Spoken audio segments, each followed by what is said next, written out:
नमस्कार, स्वागत है आपका अपने YouTube channel on education point पे। और मेरा नाम है अजय। तो आज हम इस वीडियो में बात करने वाले हैं कंप्यूटर ऑफ जनरेशन। जनरेशन के कितने कंप्यूटर होते हैं? तो हम जैसा कि जानते हैं कि कंप्यूटर के 6 जनरेशन होते हैं। First, second and third, fourth, fifth, sixth. इसकी जो ड्यूरेशन है, अवधि है, वो ये यहाँ से यहाँ तक मैंने लिख रखा है। तो आगे बढ़ते हैं।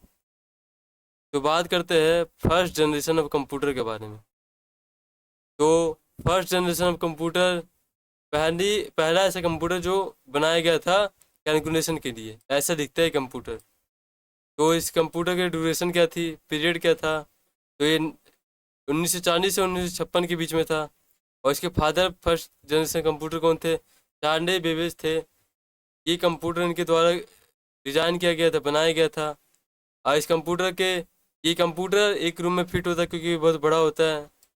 और ये कंप्यूटर केवल एक बार में एक ही प्रॉब्लम को सॉल्व करता है। और ये जो कंप्यूटर का जनरेशन है, इसमें मेमोरी के लिए सर्किट वैक्यूम ट्यूब, और सर्किट के लिए वैक्यूम ट्यूब यूज किया जाता है। सर्किट के लिए वैक्यूम ट्यूब और मैग्नेटिक ड्रम्स के लिए मेमोरी के लिए मैग्नेटिक ड्रम यूज किया जाता है। जो मेमोरी होता है जहाँ हम सेव करते हैं, वो पहले, अभी तो मेमोरी होता है लेकिन पहले ये था मैग्नेटिक ड्रम्स जिसमें हम डाटा सेव करते थे, मेमोरी।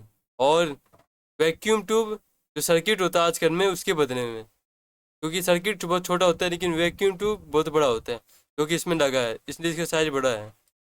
और ये इसे ऑपरेट करना बहुत ही महंगा पड़ता है, कॉस्टली होता है। और ये केवल कैलकुलेशन के लिए यूज होता है। और इसमें यदि कोई प्रोग्रामिंग एरर आ गया तो उसे सही करना बहुत ही मुश्किल है। और इस कंप्यूटर की लैंग्वेज बाइनरी है। ये लैंग्वेज कंप्यूटर इस लैंग्वेज में समझता है और हमारी वाली लैंग्वेज में हमें आंसर देता है। और सेकंड जनरेशन ऑफ कंप्यूटर की बात करते हैं तो इसका पीरियड था 1956 से 1963 तक। और इसके जो फादर ऑफ कंप्यूटर थे, John Bardeen, Walter Brattain, William Shockley, इन तीनों द्वारा ही कंप्यूटर बनाया गया था। और ये जो कंप्यूटर है वो ट्रांजिस्टर पे बेस्ड होता है।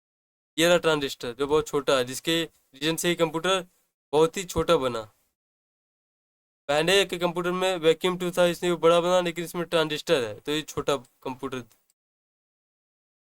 इसमें जो ट्रांजिस्टर है, इट मेड स्मॉलर। जो ट्रांजिस्टर है इस कंप्यूटर को बहुत ही छोटा, सस्ता और मोर एनर्जी इफिशिएंट बनाता है। बिजली बचाने को एफिशिएंट बनाता है ये।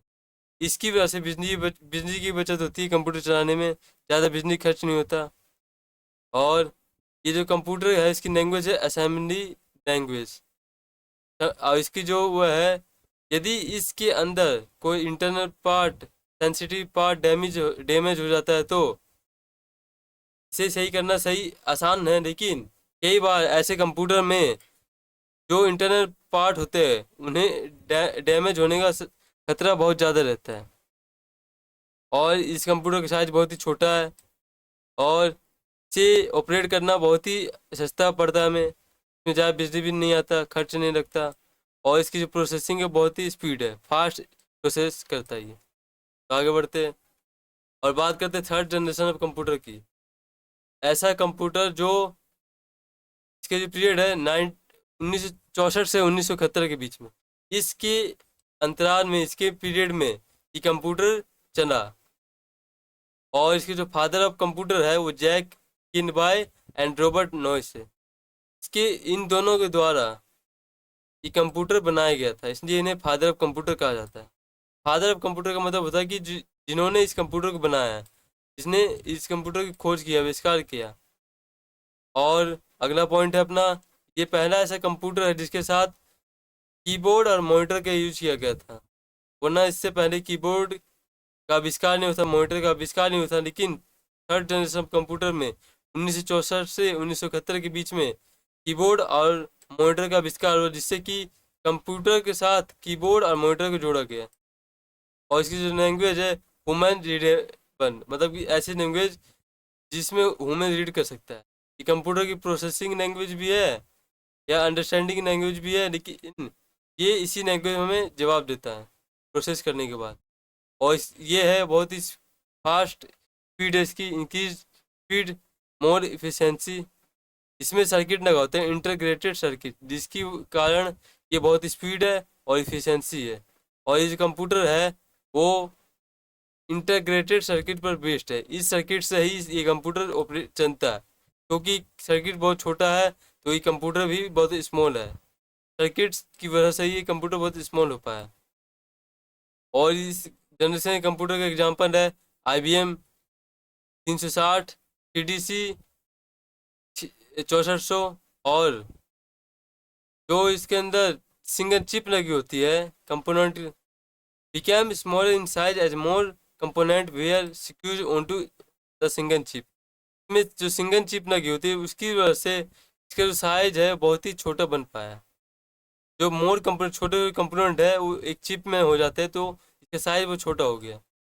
और ये मशीन है that machine to run various application at once utilize central program. ये जो कंप्यूटर है वो जो सेंट्रल प्रोग्राम है उसमें एक बार में कई एप्लीकेशन को रन कर सकता है ये जनरेशन कंप्यूटर। तो आगे बढ़ते हैं और अपना देखते हैं फोर्थ जनरेशन कंप्यूटर का जो पीरियड है 1972 से 2010। और इसके जो फादर कंप्यूटर है, father of fourth generation computer है इसके मार्सियन टैड हॉबे फेडरिको हैगिनस्टैब वॉजिनक। ये इसके फादर ऑफ कंप्यूटर है जिन्होंने इस कंप्यूटर को बनाया है। और इसकी जो लैंग्वेज है स्ट्रक्चर क्वेरी लैंग्वेज है। और ये जो कंप्यूटर है वो माइक्रो प्रोसेसर पर बेस्ड है। ये रहा माइक्रो प्रोसेसर जो आज के टाइम में कंप्यूटर में यूज होता है। और micro processor reduce computer size, ये जो प्रोसेसर है माइक्रो प्रोसेसर वो कंप्यूटर की साइज को रेड्यूस करता है, मतलब कम करता है। और ये पहला ऐसा जनरेशन कंप्यूटर है जिसे पहली बार नेटवर्क से लिंक किया गया था। और पहली बार 1981 में 1981 में IBM द्वारा पहला होम यूजर कंप्यूटर को बनाया गया। होम यूज मतलब घरेलू यूज के लिए कंप्यूटर को बनाया गया। और जो graphical user interface the mouse and advance in laptop, जो ग्राफिकल यूजर इंटरफेस इनके अंदर वो माउस और लैपटॉप के अंदर भी होता है।